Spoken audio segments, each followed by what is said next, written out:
guys, Mr. Fluffy Pants here. Today I got another video. Today I'm going to be reviewing Aquaman, which this is, the 6th DCEU film to come out. And I'm just going to, first part's going to be non-spoilers. Second part's going to be spoilers. I'll let you guys know whenever I switch over. But let's just go and get out my non-spoiler review. So this movie is good to great. I had to think about it a little bit more, maybe see a second viewing, but pretty sure this is my favorite DCEU film, and I even think it's better than Wonder Woman, so it's definitely going to earn a Blu-ray pickup for me whenever it comes out, like in 2 to 3 months. But, I mean, this movie's just enjoyable from beginning to end, and the CGI in it's really good, believe it or not, even though most of the movie's CGI. Some really creative cinematography, at least I think, and then James Wan, the horror director, some of his horror roots show through. And if you think that you might like it, definitely go see it. If you like a fun Marvel movie, like I don't know if you can see it, but I got Ant-Man and the Wasp poster like that. Like if you like Ant-Man and the Wasp, then you're gonna like this movie. It's fun and enjoyable. My only complaint is it's a little too long. I feel like there could have been some stuff cut out. Like it's 2 hours and 20-something minutes long, which is pretty long. And there's also one end credit scene, so make sure you stay after the credits. But now I'm going to transfer over the spoilers. So if you don't want spoilers, definitely leave the video. But first of all, I'd just like to talk about King Orm. He is a pretty good bad guy. Like he needs more credit than people are giving him. Like his costume with the purple and like the Ocean Master, like straight out of the comics, is pretty dang good. Like I liked it at least. And then Aquaman's orange and green suit. Did not think they were gonna be able to pull it off, but man, that thing is beautiful. Because like he goes, so pretty much he finds his mother.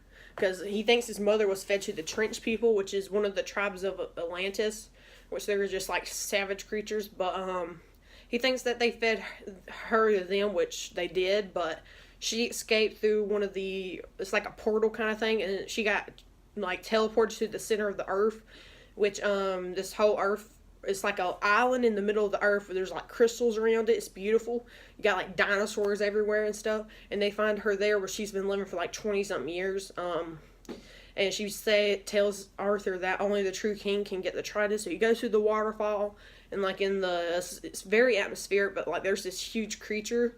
And since he can talk to fish, he's able to talk to it, and he's able to grab the trident, and he comes out a true hero with the orange and green suit, which again, did not think they were going to pull it off, but man, that thing looks badass. Mirroring this, I like her relationship with Arthur, and I absolutely love Arthur's dad. I love him so much.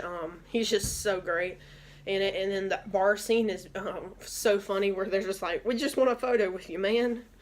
But I will say Black Manta, I wish he was in it just a little bit more, but I mean, he's kind of like a secondary side plot kind of thing, because his father is killed by Arthur, and he kind of has a grudge against that. But like it turns out all along, like those pirates were working with the Atlanteans for some reason, and then the Atlanteans just give him like a new prototype armor, and he tinkers with it and makes it into his Black Manta costume, which is again pretty badass. And that whole fight scene in Sicily is pretty great.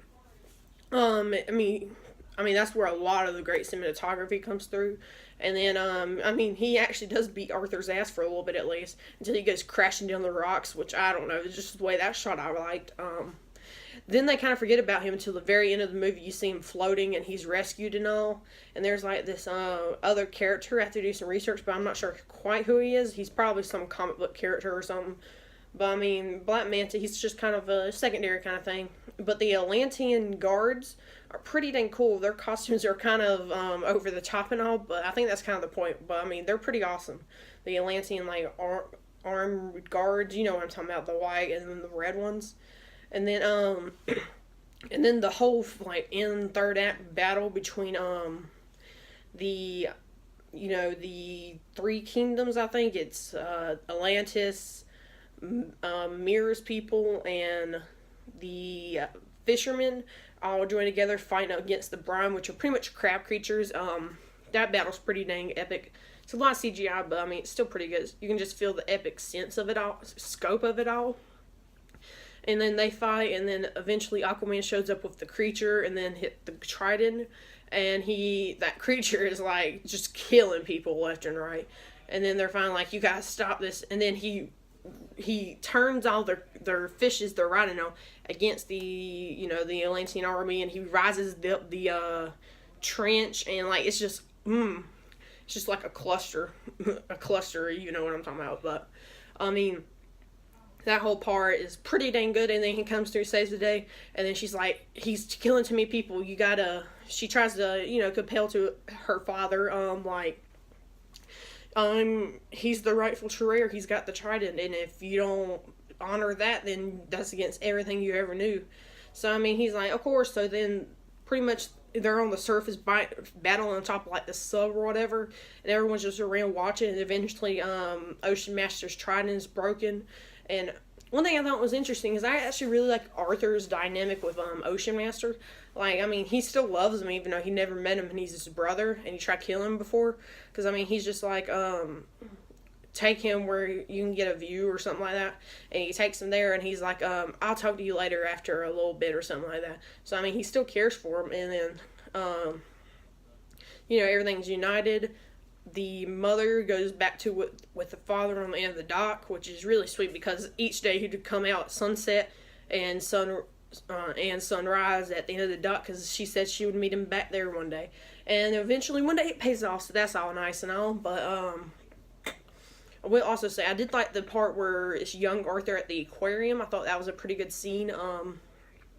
But this whole movie is just enjoyable from start to finish. I don't care what you say, but I mean, in my opinion, it's the best DCEU film. Probably my favorite DC film, to tell you the truth. It's probably because it's the most Marvel-like, but whatever. But I mean, I liked it, and I hope you guys liked it. I think it's definitely DC brought them back from shambles, from pretty much the edge of death, and hopefully Shazam will keep up that tradition. But anyway, guys, let me know what you guys thought of the movie down below.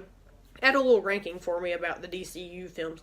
The only one I haven't seen was Suicide Squad. So if I watch that, I might do a ranking. Maybe, maybe not. But anyway, guys, check me out on Twitter at FluffyPantsRev. Like and subscribe for more. Check out some other videos, and I'll see you guys later. Bye.